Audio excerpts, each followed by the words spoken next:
වසර 1951 ඕස්ට්‍රේලියාවේ 14 හැවිරිදි පිරිමි ළමයෙක් මරණය හමුවේ සටන් කරමින් සිටියා.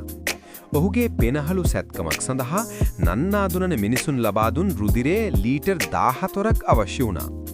එදා ඒ රුධිරයෙන් ජීවිතේ බේරාගත් ඒ කුඩා දරුවා Tamanටම පොරොන්දුවක් වුණා. ඒ Tamanට වයස 18 සම්පූර්ණ වූ දින සිට ලේදන් දී තවත් ජීවිත බේරනවා කියයි. ඔහු නමින් ජේම්ස් හැරිසන්. ජේම්ස් Tamanගේ පොරොන්දුව අකුරටම ඉටු කළා.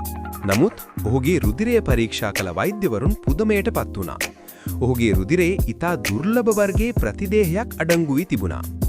ඒ කාලේ ඕස්ට්‍රේලියාවේ දහස් ගණන් බිලිඳුන් උපතේදීම මිය ගියේ රීසස් ඩිසීස් නම් දරුණු රෝග තත්වයකින්. වෛද්‍යවරුන් සොයාගත්තා මේ රෝගය පරාජය කළ හැකි එකම විසඳුම ජේම්ස්ගේ රුධිරය තුල ඇති බව. ඔහු වෛද්‍යවරුන් අතර ප්‍රසිද්ධ වුණේ රන් අතක් ඇති මිනිසා ලෙසයි. තමන් සතුව තිබූ ඒ සුවිශේෂී දායාදය ලෝකයට ලබා දෙන්න ඔහු පසුබට වුණේ නැහැ. වසර 60ක් පුරා සෑම සති දෙකකට වරක්ම ඔහු රුධිර මධ්‍යස්ථානයට ගියා. ඔහු එන්නත් කටුවලට දැඩි ලෙස බිය වුණත් කිසිම දිනක තමන්ගේ වාරය මගහැරියේ නැහැ. ඔහු ඒ දෙස නොබලා සිනහවෙන් යුතුව දශක 60ක් තිස්සේ ලේදන් දුන්නා. ජේම්ස්ගේ මේ අසමසම කැපවීම නිසා බිලිඳුන් ලක්ෂ 24කගේ ජීවිත බේරුණා.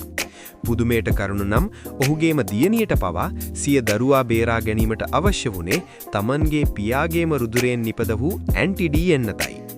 ඕස්ට්‍රේලියාවේ එදා සිට නිපද වූ සෑම ඇන්ටි-ඩී එන්නතකම ජේම්ස්ගේ රුධිරයේ කොටසක් අඩංගු වුණෝ කිවහොත් එය අතිශයෝක්තියක් නොවේ. වසර 2018 දී වයස අවුරුදු 81 දී ඔහු සිය 1173 වන රුධිර දානය අවසන් කරමින් විශ්‍රාම ගත්තා. ඔහු ලෝක වාර්තාවක් ලැබුවේ ප්‍රසිද්ධියට නෙවෙයි. තවත් මවකට තම දරුවා ජීවත් කරවන්නට ඇති අයිතිය වෙනුවෙනුයි. ජේම්ස් හැරිසන් අද අපාතර නැති වුණත් ඔහු බේරාගත්තේ ලක්ෂ සංඛ්‍යාත ජීවිතවල හුස්ම තුල ඔහු සදාකල් අමරණීය වනු ඇත.